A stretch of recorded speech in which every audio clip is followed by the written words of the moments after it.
Hello and welcome to episode 18 of Flesh and Pod. My name is Abby and I am your host. With me as always are Logan and Jordan. Logan, what did you do in Flesh and Blood this week? I did an armory event on Thursday, some sweet TOA draft. Easy 3-0 with Briar. Sick. Sometimes you just gotta actually play good cards instead of playing Lexi. And then yesterday I played in a skirmish. Played Kasai, bubbled to 5th, so missed the top 4 cut that they were doing. However, I still got my cold foil. And then won the random playmat, so I actually got the same prize that first place would have gotten. I just didn't have to play 2 extra rounds. That was nice. Pog, yeah. There you go. And then I played another skirmish today, which I'm just going to play KO and roll some dice. Oh, there you go. One of the fun things, though, did you know that if you have 10 copper tokens and 2 blood on your hands, your opponent dies? Oh. We attacked 5 times with power 5 weapon when your opponent's at 5. That's pretty good. Mm-hmm. Is that, yeah, I think that's sufficient. Yeah, we did it. That was against a Viscerai that hit panic mode after I 9'd them on turn 1. And so they went for a Sonata turn and hit 1. Ooh. Okay. What was their Sonata for? Do you remember? 8.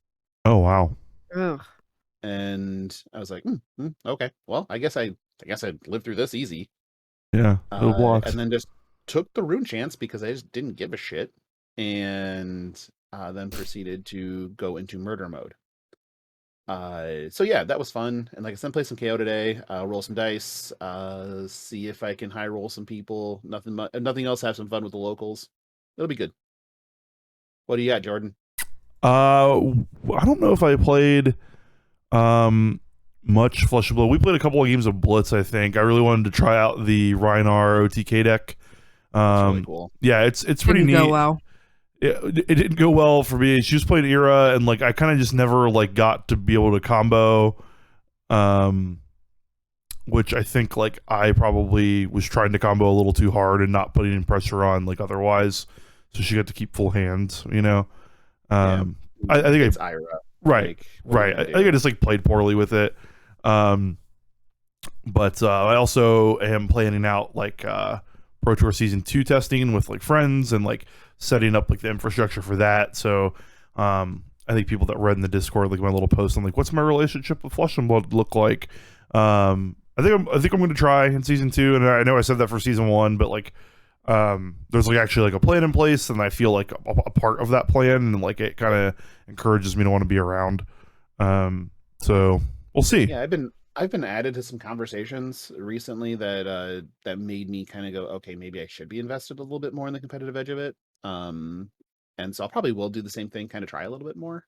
Yeah. But I do really think it's funny that there are gatekeeping decks in Blitz, and it's just Ira and Kasai. If you can't beat either of these decks, your deck can't play. And they're not even like the most played or the best decks either. That's what's crazy. They're just gatekeepers. Yeah, and that's what's nuts, right? Like you have Viscerai that can like literally first turn kill you. Yeah. You have Oldhim that you have to consider beating as well, and then you have the Kasai/Era like speed test. And then you have Benji, which is just okay. Do I have spring tidings? You lose. Right. And so there's these like 4 or 5 decks in Blitz that are like really confusing, and how they operate with the meta as a whole, and like can you play something like Rhinar 1-turn kill? And I think if you're gonna play like a goofy like 1-turn kill deck, you're kind of just embracing the fact that sometimes you're gonna lose. But the deck has good matchups. I think I probably just need to like learn how to do it when you're not comboing, you know. Yeah, I think we've always just treated Ira as the gatekeeper around here, and in like our groups aren't playing Blitz because the play pattern of Ira is just so consistent. It's always Kodachi you, do a thing, Arsenal pass. Like that's just their ideal turn every turn. Every turn, yeah. And because it's so vanilla, if you can't deal with that vanilla play pattern, your deck's not good enough. Right. And we just always treated it like that. Well, okay, what? Like Kodachi and like Kodachi operates on a weird axis in Blitz too, where it's 5% of your life, every single one. Like that's bananas. You know, the second Kodachi, like if they take it, like that's 10% of your life. And like in a one cost action that like has go again, 10% of your life total is threatened. So you have to spend a card, and I didn't spend a card. And what's really weird is I was reading the metagame breakdown articles this week, and like from the skirmishes, and it's like sub 5% of like the fields, and like so people aren't playing it, which speaks to how good like Viscerai and like Oldhim and are. Sure. But like I think that's also a problem is that there are these other two decks that are like even way better. With Ira, it's not about the strength though. It's about the play pattern and consistency. Can you beat something that's doing this every single turn? Sure. And that's just basically it's almost like playing against a robot. It's like playing against AI almost. Oh, that's true. The pattern is just literally go do the thing, pass. I can block with a card. I've got a little bit of armor here and there, and I get to still do the thing, pass. And that's what makes Ira like the gatekeeper. That's like, if you can't get past this play pattern, it probably isn't good enough to play. Yeah. If you can, okay, then you got to start. Right. Yeah, because they can block with 2 cards, still be able to Kodachi you and attack with something else with a mana floating. Like, yeah, it's pretty good. It's pretty strong. Seems fine. Yeah. Ab, what did you get up to in Flesh and Blood this week? We played some Blitz. You already talked about it. Yeah. Stole my thunder. Well, it was we shared the thunder. It was my thunder too. It's shared thunder. Yeah. No, I think it was my thunder because I won. She's You got a won point. 2 of the 3 games. That's still that more is than you. more than you. I think I'm entitled to 33% of the thunder then. Okay, I but think you that took is- 100% of the thunder. Kind of did. So you're getting some thunder right now. No. Well, No. Why am I in I'm the middle of just this shit getting again? some rain. I don't know. think you put Okay, yourself there. because you signed up to do this. Yeah. You did this yourself. You said, "Hey, you want to start a podcast?" I did do that, and I did insist that Abby be the mediator. Yeah. So this is actually on Exactly. Sure is. Exactly. So sit there with your thunder. Fuck me, I guess. Okay. Yeah. All right, so let's move on. So we have a spoiler from the upcoming Battle decks or whatever. yeah, what are they called? What are they called? The dual decks? Classic battles. Classic battles. That's right. Which is misleading because they are not classic constructed decks. Correct. No, but it is the classic characters. Right. So we got a warrior card. So it's Glistening Steelblade, yellow. Costs 1. It's a Dorinthia specialization. And it's your next Dawnblade attack this turn has go again. Whenever Dawnblade hits a hero this turn, put a +1 counter on it, go again. So there are 2 Dawnblades now. And this works for both Dawnblades. It does block for 3, which is important. It costs 1, which okay. But being able to kind of double up Dawnblade counters and keep Dawnblade counters, it seems like this might have a spot. I've heard varying opinions on it. But I think that it might be playable. I don't know that Dorinthia as a CC deck is there yet, but this could be easily playable in a Dorinthia Blitz deck if that's what you feel like doing and not playing Kasai for some odd reason. Yeah, I think it's just kind of generically okay at the its floor is very, very high. I'm not sure of its ceiling. Yeah, I think that ultimately, like, this could just be a good budget option for like a Dorinthia CC player that maybe doesn't want to like go all in. I don't know what the cost point of that deck is, but Let's talk about that for a second. Yeah, I don't know how budget this is. Actually, that's a great point. Based on this is only printed in the set, right? Yeah, and I don't know how many of them are in that deck. Yeah, that's a great point. So if it's only 1 or 2 and you need 3, that puts this card at effectively whatever the cost of one of these dual decks is. And these dual decks are like $50. So yeah, wow. Yikes. You can only have 1 in your deck. Why? It's a specialization. That's not what specialization card. is. That's It literally what- says you may only have 1 in your deck if Nope. your No, it hero says is. you may only have this in your deck. if your hero. You're thinking of You can have legendaries. three. You're thinking of legendary That's what I'm thinking of. Yeah. So specialization restricted to the hero. But yeah, like I think you're right that there's probably only going to be one in these decks because it's like coded as a majestic, and these decks often don't, like, in the history of like battle decks from every game, they don't print. You don't get more than one of the good card, right? Mhm. So it's a yikes. Now that you pointed out, these $50 a piece. Yeah, and I am worried about the secondary market snatching all of these up for resale. Yeah, especially the online ones. Like LGSs can control that, right? But yeah, please don't do that. By the way, like, these are a good entry point for new players. Don't buy these and resell them for $100. No, I plan on buying these and then like either giving them away. Yeah. I wasn't saying that to you. I was saying that to like the people. No, I understand, but like if you're a person that wants to go in and buy multiple of these, I get it. But use them. Right. And I'm not telling people how to spend their money, right? But this is a great, if you actually care about the growth of Flesh and Blood, don't use these types of products as your spiky spec. Like, use other things, buy things that you think are underpriced on the secondary market or whatever. Don't choke point people out of the game. That's just bullshit. Don't do it. Completely agree. Yeah, like, buy these, sleeve them up, put them in some nice sleeves, and bring them to, like, when your friend's like, hey, what's Flesh and Blood? You, like, slam one of these in front of them, and then, like, teach them with that. If you like I said, if you want to sit on product, like, buy a first edition box of Tales of Aria and stick it in your closet for a year, like, Sure. 'Cause I was looking at that actually. Those are cheap right now. Those are cheap. Well, I was thinking about starting to work my way back and picking them up first edition boxes, and I got basically to Arcane Rising is the first one that is cost prohibitive. It's like $1,100 or something. Mm-hmm. Yep. And then about $4K for WTR, although you can find them for like 32, 35 to 3,500. Yeah. So Crucible up, I guess, is like affordable if you wanted to go that route. But anyway, I think the point is there are other things to spec on than like a new player product that is designed to be like an isolated board game almost for casual players. So. And on the other side of this, I really hope they just print these in mass, like, so that it can't really affect the speculator market. Like the Blitz decks almost. Yeah. Like True Demand or whatever. Out of these.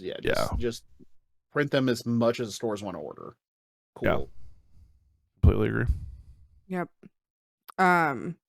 So Magic the Gathering has brought back the Pro Tour. Hooray! That was released what? Thursday? Yeah, Thursday was their big OP announcement. So, what does that mean for Flesh and Blood? Like, as previous Magic players that went to that, is there any sort of desire? No. I posted this on Twitter, and I read the announcement. I felt happy for everybody else and felt zero for me. I will probably play in like the regional qualifier events, whatever they're called. I'll probably play in the locals. But I'm never going to grind this again. I don't feel the need to. I don't feel the desire to. I think that the people that came from Magic that are already invested in Flesh and Blood very close to all had roughly the same feeling.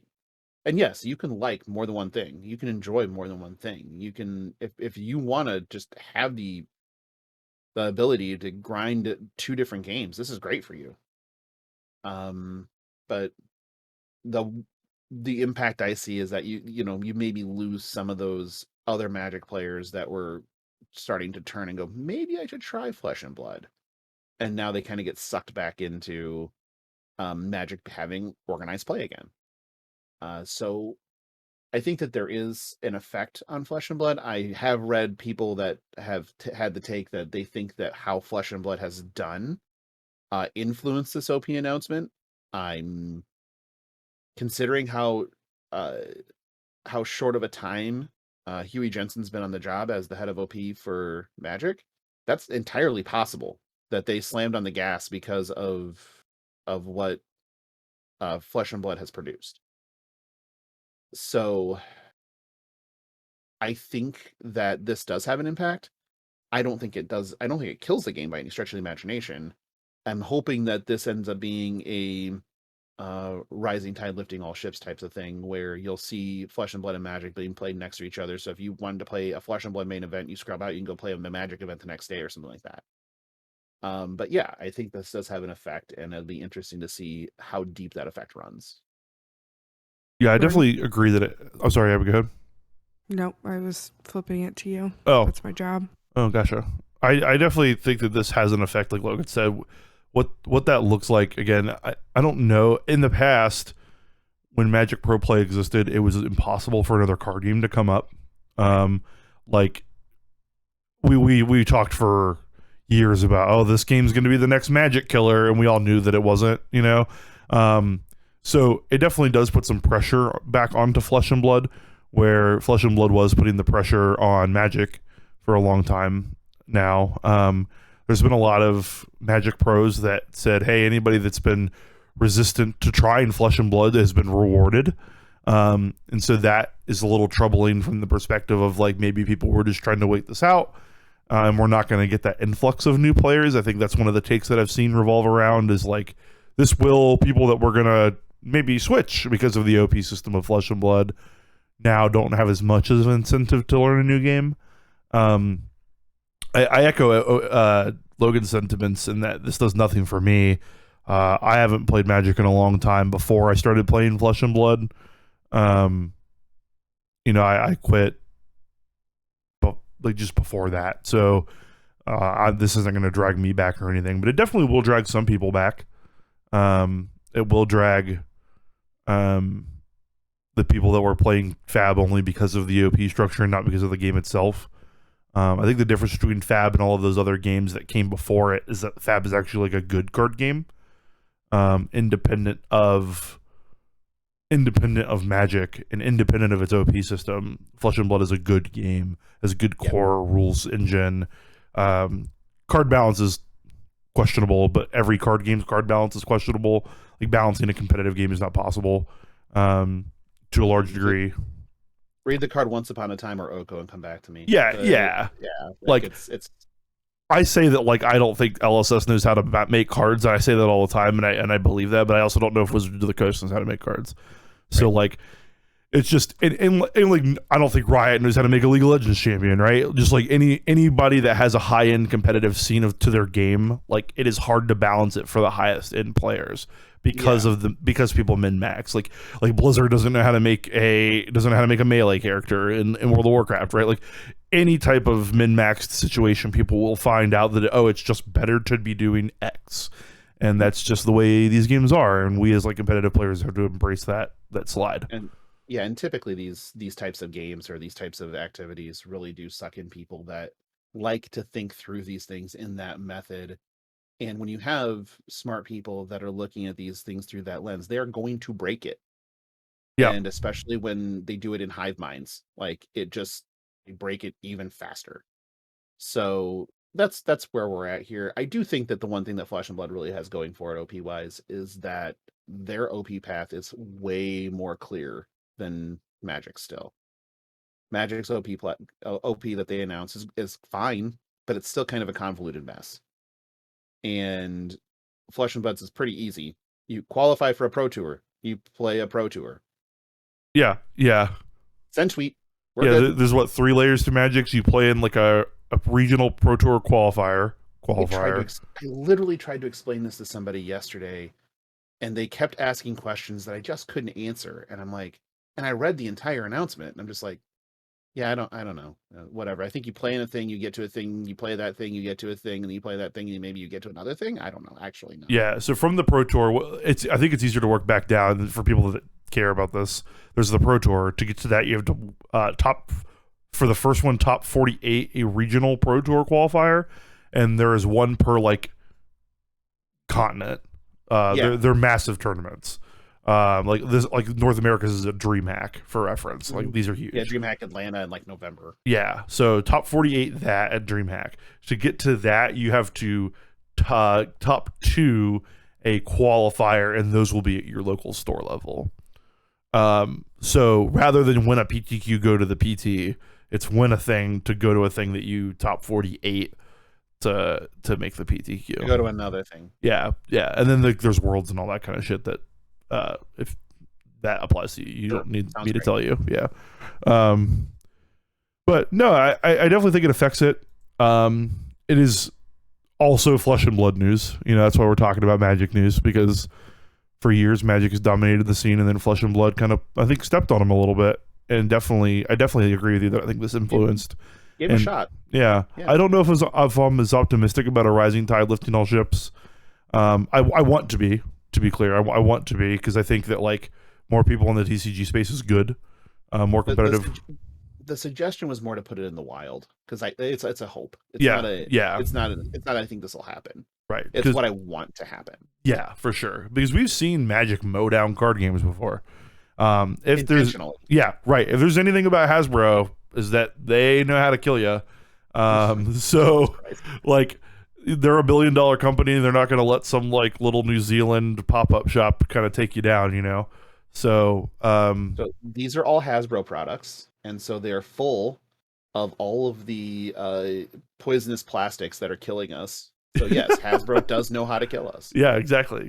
So we'll see. I mean, and as much to be clear, because I know someone will make fun of me for this from the Columbus community. Abby said we had both been on the PT. I have not. So I've played in PTQs, but I have not played in the Pro Tour. It meant that you like the grind. You did those before. Engaged in the system. Sure. Yes. Gotcha. No, I know somebody would hear that and be like, haha, Jordan didn't make the PT. Fuck, man. Jesus. Yeah. Y'all are vicious. Yeah. But additionally, we got some good news that kind of goes hand in hand with Magic. So we've got 3 more SCG Con events. So July's is in Syracuse, August is in Baltimore, and September is in Columbus. Whoop whoop. A local. Yeah, it's gonna be great. I'll be buying Abby and Jordan a bed for me to sleep in. We need to do that before. Yeah. You got fucking months. Figure it out. We have an air mattress. You'll be fine. That's not the same. He's not sleeping on an air mattress. No, I would literally buy you a bed. That sounds like so much fun. Obviously, we can run back a lot of the things we did in Indy, Barley's Brewhouse for the meetup, or wherever you want to go. Honestly, Barley's is fine. Yeah. I just want some pierogies, man. Like, is that so fucking wrong? There's a good pierogi place in North Market too. Jesus, sign me up. Yeah. Like, give me that. Give me pasta filled with mashed potatoes. Like, how many more carbs do you need? That'll be a blast. Yeah. I know that the Columbus community, or the Central Ohio community is very strong, and a lot of good players, a lot of fun people. I'm looking forward to that. It's something 5 months out for me to look forward to. Yeah, which is a thing we need in this world, right? Like, for sure. Yeah. Like, armories here are getting 20 to 30 people. Like, they're fucking crushing it, dude. Like, the local stores here are killing it. So, like, Beyond the Board is one of the big ones that, like, runs really well. Like, they ran a great Pro Tour qualifier. Like, their TO's Teague is really active in our Discord. Like, so I'm really excited with the fostering that's going on, what that event could be. The ball is now firmly in LSS's court to make some of these fucking events callings and tell me about them. Right now. Yeah, like now. The next calling that we know about in North America is New Jersey, and then after that it's Dead Space. So like I don't know how you look at Indianapolis and think, yeah, we should just sit on this for a while. Right. Like, holy shit.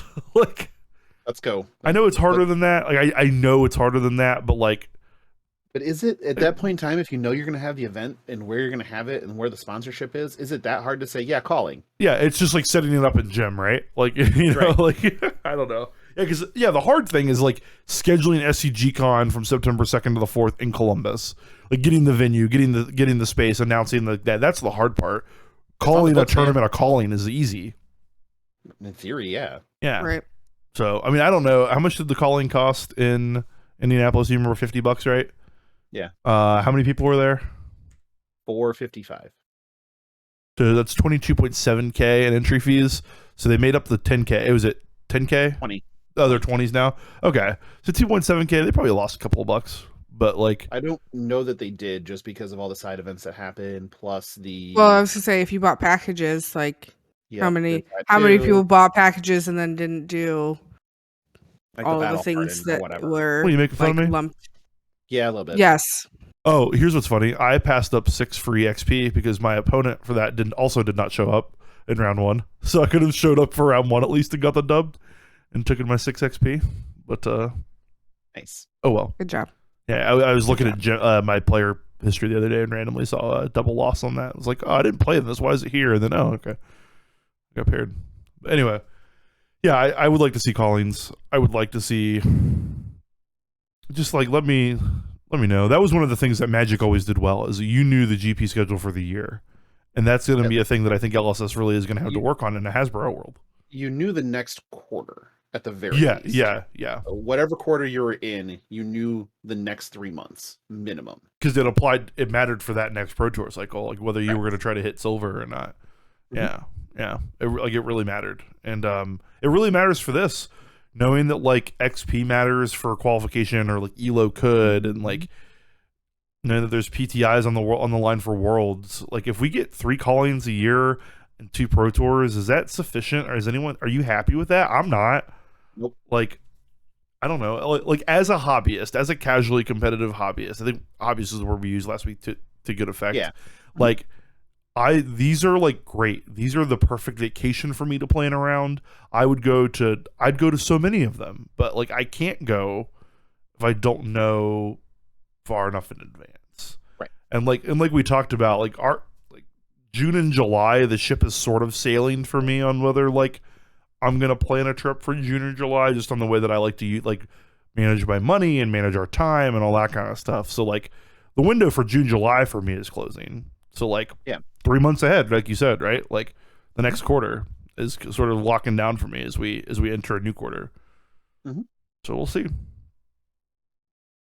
That September one, actually all of those are post new set. So we could even have 3 new callings in a new set world. In a new set world where we're gonna living legend out the next mistake. The game sorry. we wouldn't make it to September. Sorry. The game would be over. Yeah. Like if we do this every set in a row, like I'd probably stop. We'll just shut down Flesh and Pod and start like a bread or baseball podcast. Bread and baseball, the B&B podcast. The B&B podcast. Bread and baseball. All right, so we're gonna move on to our Reddit thread of the week. I am going to read the subject and then not anything else that the poster posted because I want you to read the whole. I want you. Here's the thing: everyone's entitled to their own opinion, but it's just so wrong. I need you to read the whole thing. Don't read their username though. I don't want to slam I just grabbed these. I need you to read the whole thing. Yeah. I will. I'm not happy about it. All right, April 5th, banned and restricted announcement. Your hopes and predictions. My hopes. Not your hopes, to be clear. The poster's hopes. I'm just reading it word for word. Okay. Thank you. Bloodsheath Skeleton banned, at least some Blitz, so that Viscera can't win on turn 1 anymore. Errata Rosetta Thorn to be an elemental runeblade weapon. F. Either Errata Oakenold as Oldham specialty, I guess specialization. Yeah. Or restrict it to 1 max. F. Errata Bravo Star of the Show. F. Maybe you can only choose one of the modes. Maybe you need to show 3 cards, so the pulses are less good for that. F. Maybe you show the cards and you have to discard one or something. F. I don't know. F. Clearly, this card was not designed well. A. That's so they get an F plus for their effort. Oh my god. Yeah. Okay, so I'm gonna unpack a couple of things here. There's only one thing in there that has any grounds in reality. I guess 1.5 things. There is the A that Jordan handed out. We agree. Clearly, Bravo was not designed well. 1,000%. We agree with that. I've been kind of screaming from the mountaintops since Tales was released that why the hell is Rosetta Thorn the only, or why are the 2 Runeblade weapons in the set the only fucking weapons that don't have elemental attached to them? Yeah, because Chains was not a shadow, right? No. Yeah. Okay. Why? Yeah. Why? No more Runeblade. They're shit. special. my fucking god. They are the main characters, Flesh and Blood. I really hope that they make main characters that are pirates next. At least then I could do something fun, some one-eyed shit or something. That'd be kind of cool. You wear a patch. You could like wear a patch to tournaments. You get like RP. Yeah. Oh yeah, Sure. that's My eyes are beautiful. I can't cover one of them up. It's impossible. So okay, this is a head ass thing. But I have seen a ton of takes, and from people that I respect. I've had this discussion ad nauseum, honestly. I think that where I'm at is I've talked myself into either living Legend Bravo out early, retire him, just send him to the glue factory. We know what's going to happen anyway. I've talked about it on this show a million times. Or let's get fucking dirty and let's do some unbanning. Let's throw Seeds of Agony and Ball Lightning straight back into the format with Bravo and see what's going to happen. Let's do something wild or do something tame. Stop taking half measures and stop, don't errata fucking cards. Like if it's a card you can open in a booster pack, please no. I'm okay with you erratating a token. I'm not going to yell or I'm going to scream. I'm not going to be mad. Start erratating cards that you open in booster packs. Go to hell. Like no way. Like errata Oakenold is crazy to me. Errata a Majestic in Bravo Star of the Show is bananas to me. Some of these things, different fucking card. That's not even the same fucking card. Choose one of the modes. That's, I mean, that if you're gonna errata, that's reasonable. But like, or get errata in a Majestic that you open in a booster pack is nuts to me. Show three different cards. Again, what the hell are we talking about? Maybe you show the cards in the discard one. I know this person is spitballing. I know they're spitballing, but then we just make him a discard deck. Like we've changed what the card does at that point. And again, I know that this person is spitballing and they're just trying to like come up with the world. You know, not everybody's a game designer. But there's one thing I've learned over the course of years of playing games at a high end and casually is that gamers are bad at designing games. Oh, sure. We are fucking trash at it. Okay. We're horrible at it. Like we as gamers know what fun is. I can tell you that Bravo Star of the Show is not fun. I can tell you that popping off a decent Sonata that you've set up for a bunch of turns is fun, right? These things are fun. Like some things are not fun, but I could not make fun. I don't know how to make fun. And before you look at me and say, but players do in worlds like Minecraft, do they make fun? No, they don't. Someone created the world of Minecraft and these guys just play it and Minecraft is fun. Like you're not creating fun in Minecraft. You are exercising the fun that someone created for you. Okay. You're executing fun. Yeah. Like, and that's good. That is good that we as players know what's fun and isn't because we get to go, hey, Bravo sucks. And like Prism is probably going to be or Viscera is probably going to be a problem in a Bravo-less world. So we need to like capture this. We're good at that feedback.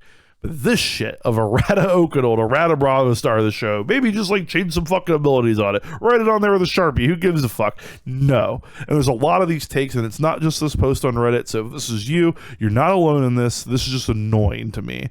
And like, it's annoying from a standpoint of like, I think you're right. Things need to change.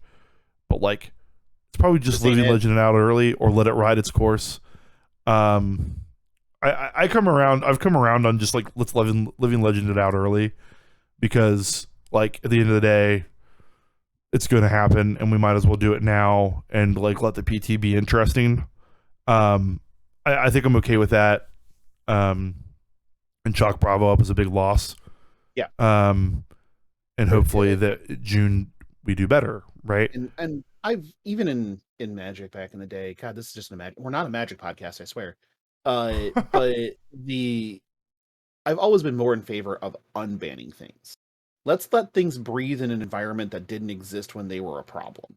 Right. And see what happens. Now I understand that sometimes you look at something that's been previously banned and you go, okay, so unbanning this, what are our use cases? And sometimes it's pretty simple. You unban it and it's nothing. It's unplayable garbage.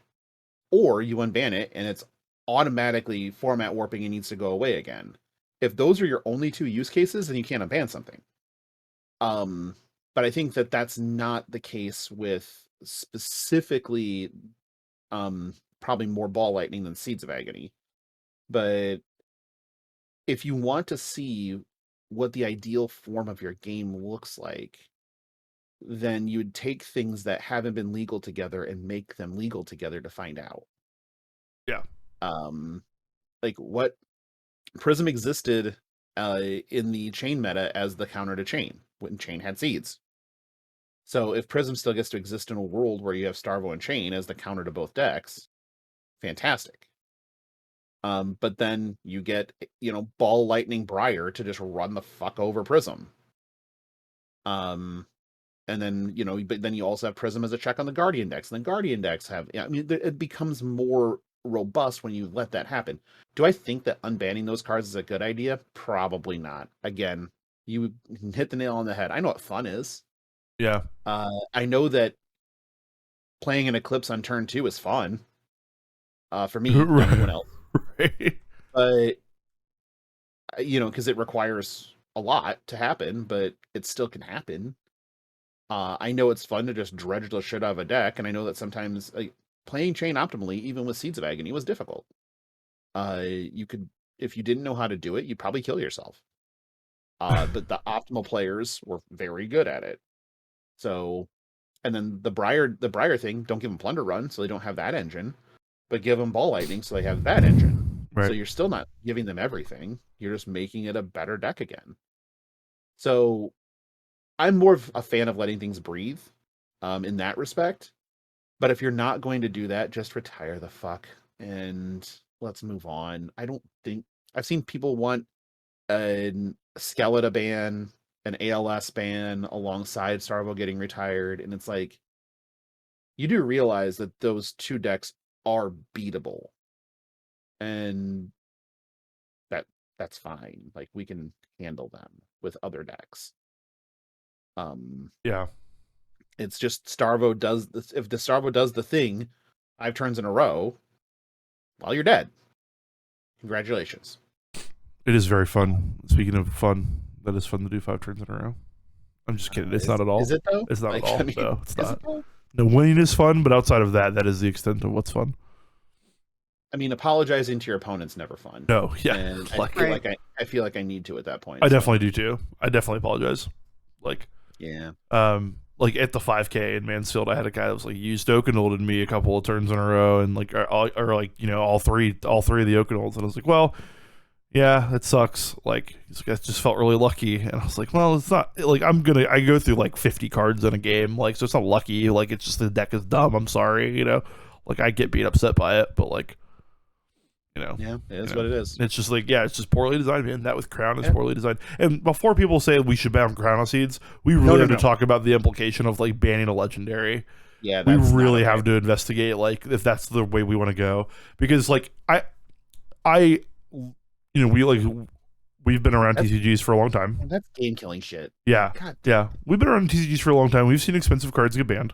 It doesn't feel good, right? Games can survive it, but here's the thing: if you weren't an Oldham player before Everfest, okay, and Bravo Star the Show comes out, and you bought a Crown of Seeds in February, okay, you have gotten in 2 days from the time of this recording, so actually on Tuesday when this podcast comes out, you will have had 2 months with that card.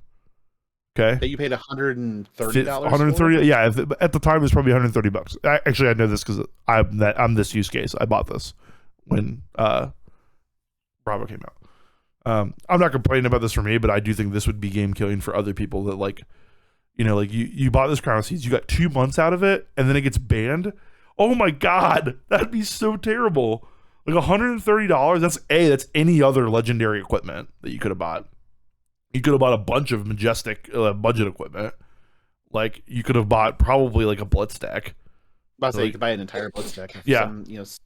That's possible. You could have bought all the Majestics and Rares for your actual like deck of your Blitz deck, right? So like, that, like you said, that is game killing shit. Like, TCG players, the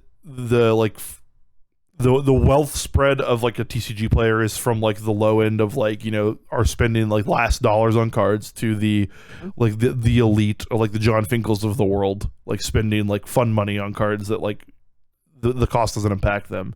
You lose all of those people that use this as a hobby that are using like their like discretionary spending on.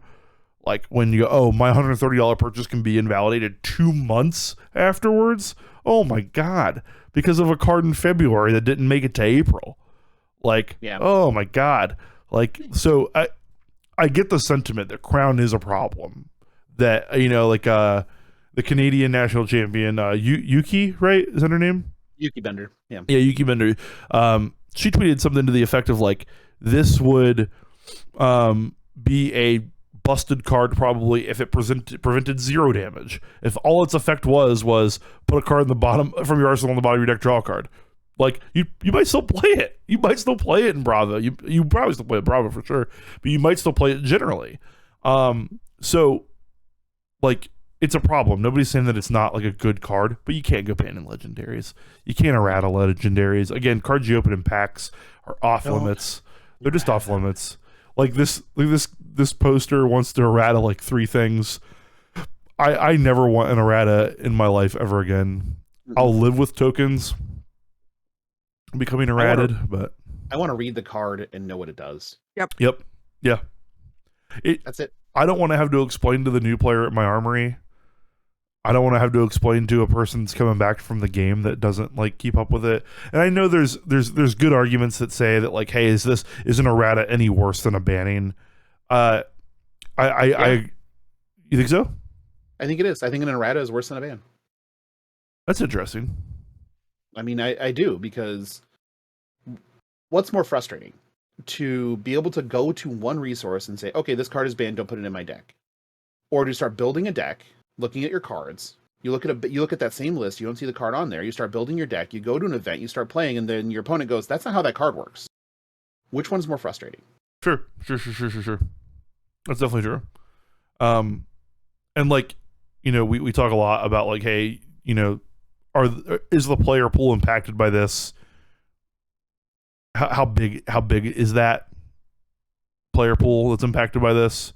Yeah, it's sufficient enough that it's a problem. Like, I would hate to lose 10 people to this, you know, to an errata. Like, I don't know. I think we should just errataing feels bad. It's not good. It's inelegant. It is a digital solution to a physical problem. Right. That's the amazing way to put it. Yeah, and it doesn't work. It doesn't work in a tabletop game. It works in Alchemy.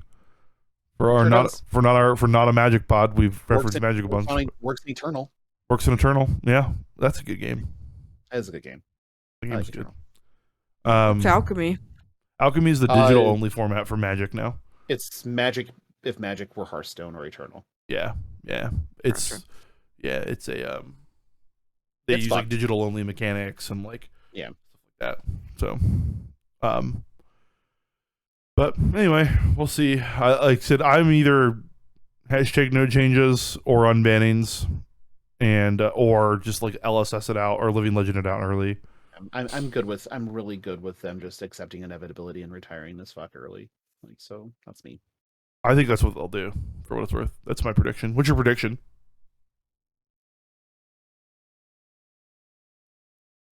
God damn it. My prediction is so let me do mine real quick. Living Legend it out now. No other changes. Mine's retire Starvo. I think they're gonna ban Arclight Sentinel. Okay. No bans. No bans. No bans, no erratas. We've got the full gambit here. I picked that because I wanted us to have it, so that way there's a chance I can win on my own. Just to be clear to everyone. Just angle shooting the podcast bit. Okay, good. That's right. And then if I'm correct, I'll rub it in both of your faces. It won't be the first time. There you go. All right. We have three listener questions this week. First one is from Fighting Walloon. And it is lots of Flesh and Blood players have played Magic. Not a Magic podcast. Not a Magic podcast. If you were pitching Flesh and Blood to a Magic player, how would you fill in this blank? If you really like blank in Magic, Fab will be a great game for you. If you really like planning your turns and having agency over the game, Fab will be a great game for you. If you like interactive and strategically driven content, this is a good game for you.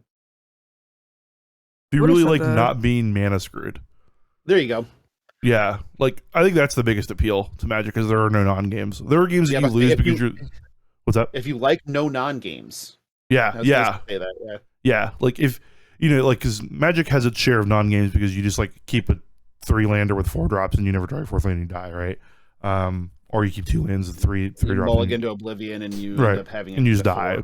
Right. Now there are games in Fab that you lose that feel like non-games because you're worse than your opponent. Like Morgan, friend of the show, Morgan made a great point about that. He goes, you guys say there's no non-games, but like sometimes I don't feel like I'm in a game. And I think that's different. Like I get what you're saying, right? It's like there are definitely still games where you get crushed and you don't feel like you had a lot of control over, you never felt like you were gonna win. But I think that's a different feeling. I think that's like if I were gonna play a Grandmaster in chess, right? That game is not a non-game because I have complete agency over the outcome, but it was never close. So I think that's the difference there. Yeah. Ab, do you have an answer for that one or not really? Because you're not a Magic person. Well, I'm not a Magic person. I would have said the like Pro Tour stuff, but they brought it back, so that's not really a good answer anymore. If you really like organized play, yeah, that's actually if you really like that would be great. But it turns out they heard I was going to say that this week, so well, sure. Well, you know what? I think you can still make that argument. Yeah, the in-store organized play for Magic or for Flesh and Blood still outpaces Magic's. And then on the other side, well, so 2 things I would say is LSS's support is unrivaled right now. Yep. And the other end of it is the OP system for Flesh and Blood, not us, but for Flesh and Blood is much, much clearer than the OP system for Magic. Yep. I mean, yes, there was an OP announcement for Magic. They're clearly still fine-tuning. They're clearly still working on it. They just had to get something out there, and I think some of that has to do with the pressure from Flesh and Blood. So, yeah, I think that I would say I'm with you, Abby. I think that you're right. If you want a clear, concise OP system with great support, hop on in. Yep. Good answer. I feel like Family Feud. Good answer. Good answer. All right. Question number 2 is from Keith, and it's now that Flesh and Blood and the Blitz format is expanding in both card pool and community support, should Blitz have a rule so that there is a sideboard option for cards in the main deck as well as equipment? This one seems more geared towards you, Ab. Yeah, it does. So here's what I really want for Blitz, and I told Jordan this previously. I don't know if he remembers.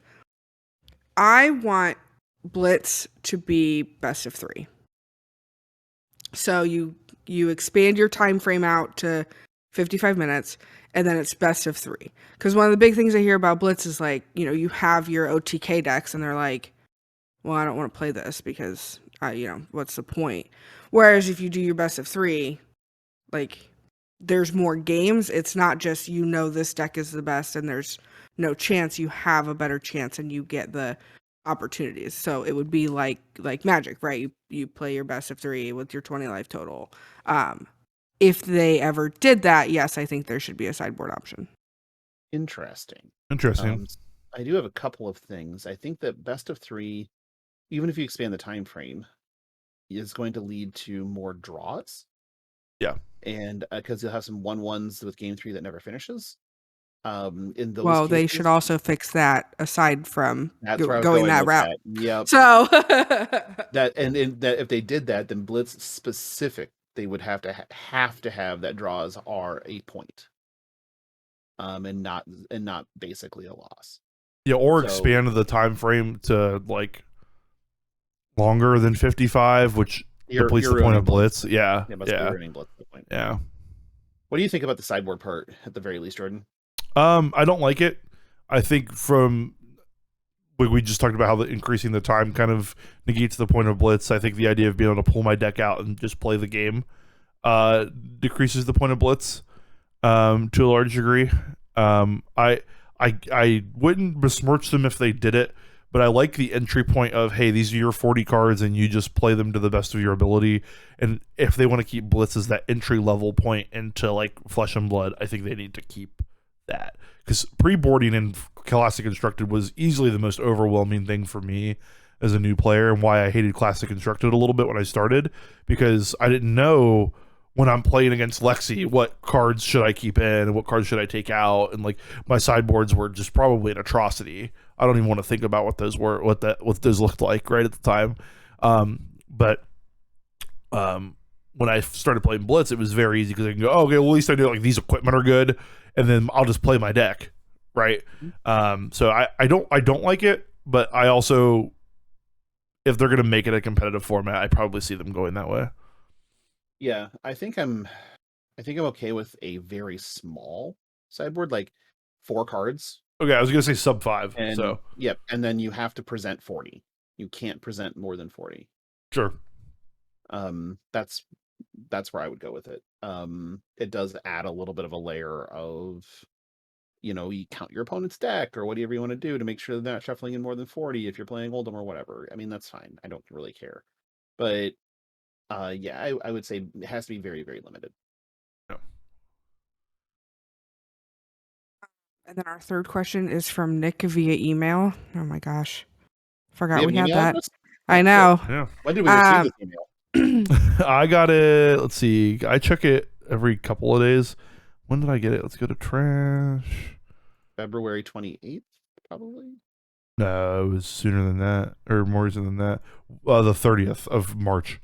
Oh wow, that's actually Oh. pretty recent. Yeah. Right. And then, so I responded there as well. I'm gonna pull my thing up so that I can have my response.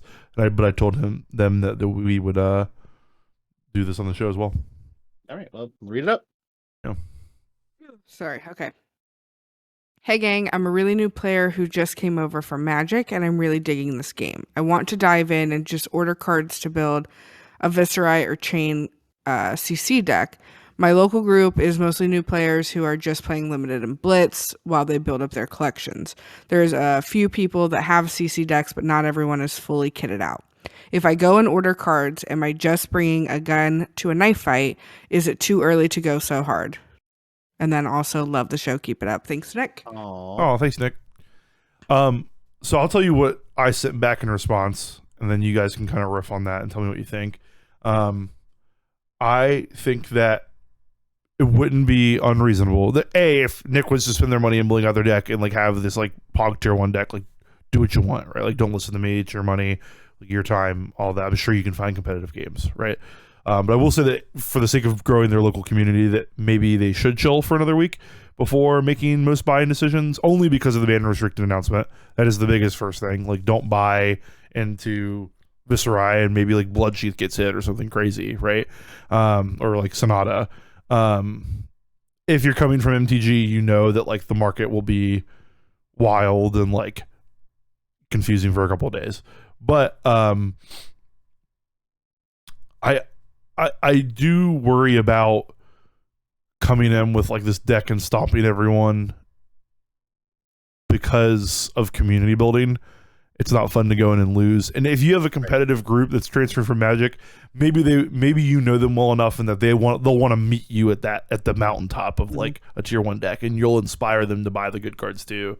But absent that, I worry about that, and like, you 4-0 every armory till the end of time or something, and they're like, yeah, I don't ever beat Nick anymore, so I'm not gonna like play anymore. I'm just not gonna go.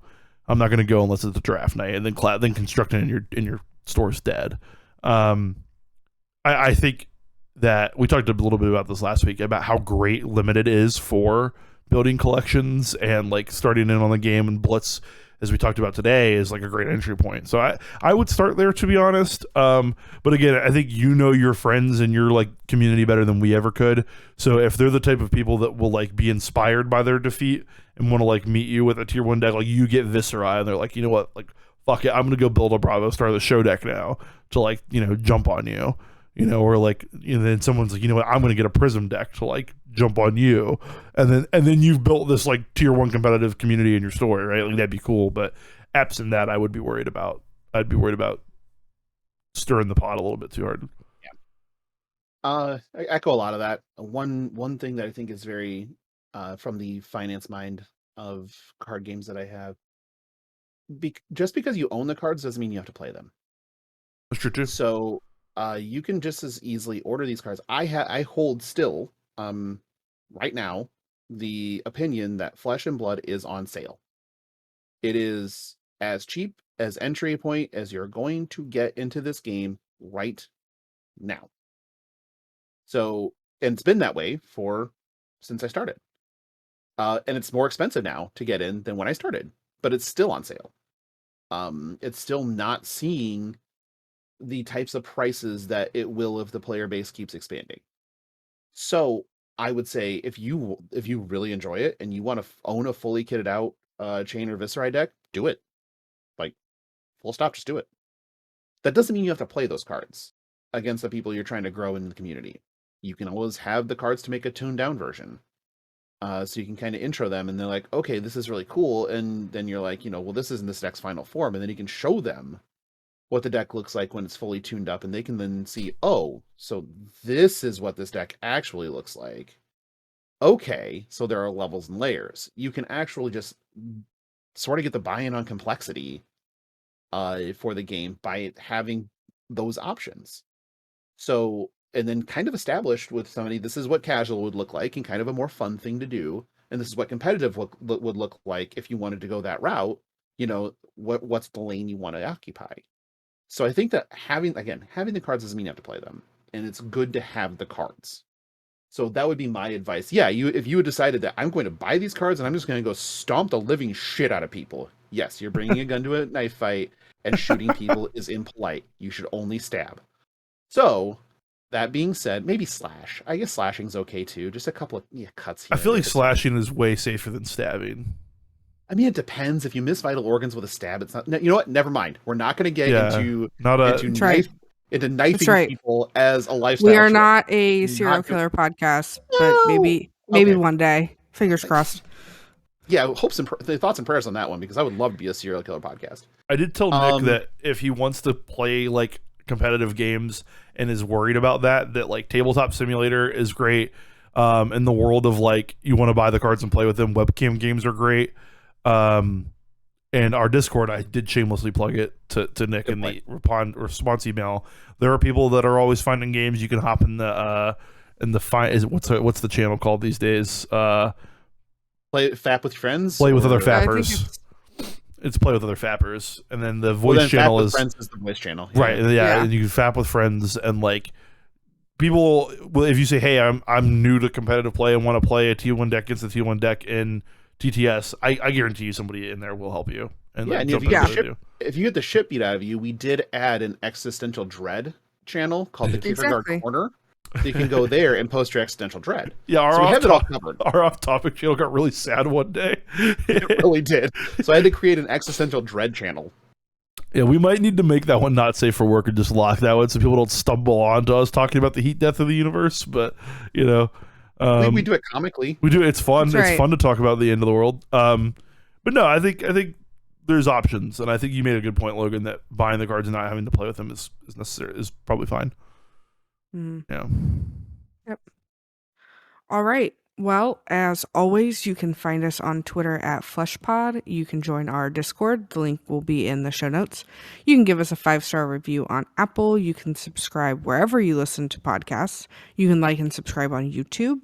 As we discussed earlier, we do have an email address that you can email us. So that is going to be fleshandpod@gmail.com. You can follow me on Twitter at AbbyD83. To our people, this is not a Twitter thing, but it is a people thing. Still haven't got an update on a real possum. I have done some research and it doesn't look like you need a permit in Ohio, which is great. I also found a Build-A-Bear that is a possum, so I'm working on that as well. If it lives in Central Ohio, I don't care. Of course it will. You can find me on Twitter at I'm Jermaine, IMJORMAN. Tweeting a lot about cricket right now, actually. Watching a lot of cricket during the day. And hey, Jordan, what was the score of the game we watched yesterday? I don't know, man. Your team beat mine by like 4 wickets or something. I don't know. Fuck. Yeah. This was another 18-outer or what? No. They both played the full 20. Okay. Yeah. But we lost. We sucked. My team is better than Jordan's. The Mumbai Indians, for anybody that cares, the IPL is like the Indian Premier League. It's a T20 league. It's very fun. It's very flashy. It's like 3 months long and it's over. It's like a great entry point into cricket. For years, the Mumbai Indians have been like the Yankees or the Patriots or whatever. Yeah, they have all the money in the world, right? And so they won the first couple of years, and they won 2 years ago. They won the year that I got into it, so I'm very much like trophy chaser in cricket, and They now didn't they win suck. in 19 though. They did not. Right. They did not. They won the COVID year, and then I don't think they won last year. I don't think they won last year. Because I was in India during the championships. Oh, that's cool.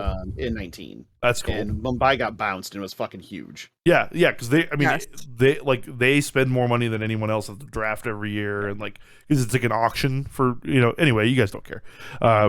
The Falcons don't. I am a Rajasthan Royals fan, so if anyone wants Nice. to come join that team, But it's we great. suck for all the money we spend. Basically, is the point, and so I'm sad. But yeah, so I tweet a lot about cricket. Politics pop up on there. I kind of just tweet about life in general. So come hang out, Logan. You can find me at Logan Peterson on Twitter. I will be tweeting about various stuff, mostly Flesh and Blood anymore. I really don't tweet about much else. Some sports here and there, I guess. Still, you'll never. Baseball season is going to start, and I will be tweeting about baseball 100% guaranteed. So excited. And then Discord's about the only other thing I do anymore, which I am. If you say something on the Discord, I will, and if you tag me in it, I'll 100% say something back. But if you just say something and I will respond, I'll read everything. I read every notification from our Discord. So yeah, go ahead and come in, hop in, communicate with us. Follow us on Twitter. You can all, I also will tweet from the Flesh and Pot account on occasion. And then realized I just forgot to switch back to my Twitter. So oops. Like today I was on the Flesh and Pod Twitter because there's a notification, and then one of the listeners said something about a clothes horse, and so I'm like, what the fuck's a clothes horse? I saw that and I wondered who was that was me. responding. And I'm like, is that like a Shetland pony with clothes or a pinto?